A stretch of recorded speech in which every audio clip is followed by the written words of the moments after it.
Mayappa, 5 names have been announced in the cabinet. There's a tribal leader, Shudiram Tudu, who's been sworn in as the minister. There's also OBC, Dilip Ghosh, who comes from the OBC background. Suvendu Adhikari, of course, a Brahmin face, Hindutva firebrand leader. How do you think has BJP planned this in naming these 5 leaders? Congratulations to all those that have been sworn in as ministers and the chief minister.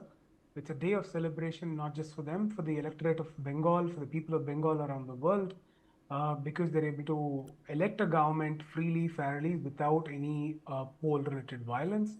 And now, when the swearing in happened, there are 2 things that I want to bring your attention to. One, the BJP has honored all those of their karyakartas that have lost their lives during the entire period. And when the oath was taken, all these people were also honored, and an entire wall was set up for them in Brigade Parade Ground just for this purpose. So that is a great deal. That shows the connect of the Bengal BJP leaders with the ground and how they want to respect their senior leaders and their karyakartas. And following that, there are 5 members who've sworn in today. They're all grassroots workers. That's the distinction that you see between other political parties and what the BJP has done. The leaders that have taken are spread across communities, spread across the different regions of West Bengal. This shows collective and inclusivity in the entire cabinet assignment that Suvendu Adhikari has chosen. Still, administratively, I think this is a very small number. I'm hoping that there is going to be a cabinet expansion soon, but that's after arrangements and discussion on who fits into what portfolios and so on.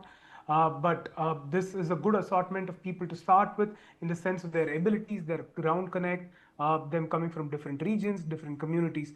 This shows inclusivity. All of the political parties across the country, including the Congress or the TMC or even the DMK, the state that I come from, Tamil Nadu, they talk about social justice. But I think BJP is truly the party that working towards social justice.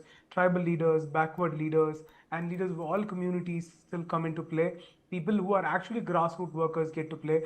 Legacy, family history, these things don't matter, and that's something that we've seen in the cabinet selection and in the appointment of the chief minister as well.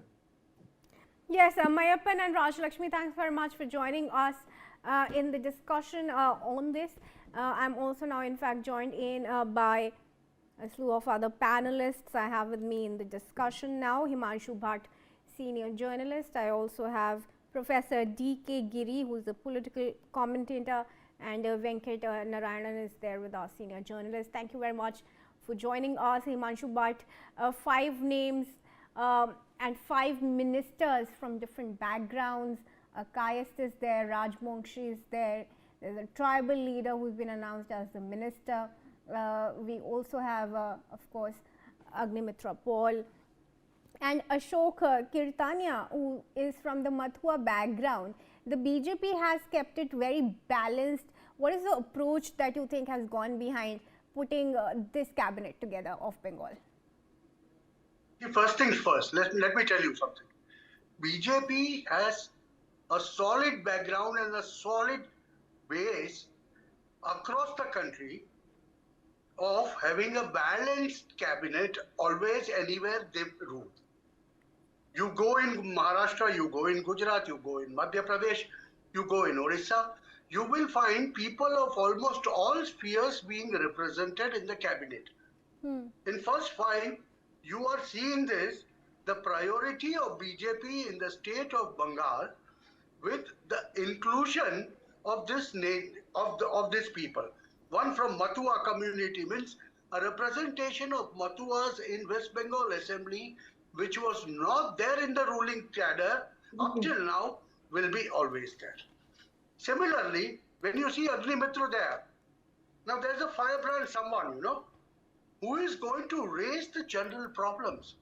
You have a tribal leader who will very clearly talk of SC, ST and the welfare of tribal. So it's a BJP strategy wherever they go now today with 22 states. It's the 72%. The land mass of this country is being governed by BJP and 78% of the total population. They have not come this far without being inclusive with everyone. And that is what is reflecting even in this cabinet. You will see more and more the way the first cabinet will be formed. You will find the representation from all sections of Bengal and all areas of Bengal. But what I would like to stress here is, BJP, contrary to some of the other states of the country, in West Bengal will have to work very judiciously. In certain ways, the way we refer, the reverse engineering of this particular landmass and particular population mass needs to be done. Because up till now, what people of Bengal have always seen is the tactic of, intimidation and then extraction of money.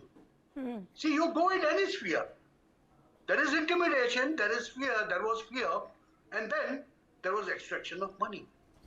Now, once that stops, there is going to be a huge mass of people who are going to be without work and who are going to run helter-skelter, ready to create problems. So, at times, this government, the onus is on this new government. First, taking up certain steps which are very much necessary, like, building up a border of 1,000 kilometers of West Bengal, making it known for us. All those things are known. I'm not going to repeat all these things. But what I'm going to say you is, BJP will also have to work with these jingos in the language that they understand, and that is political jingoism. BJP or this government will have to take steps which are very harsh at times. But this, jingoistic people require that mass, which was there in intimidation and extraction of money Right, from common Himanshu, man. let's stay on with me. We now have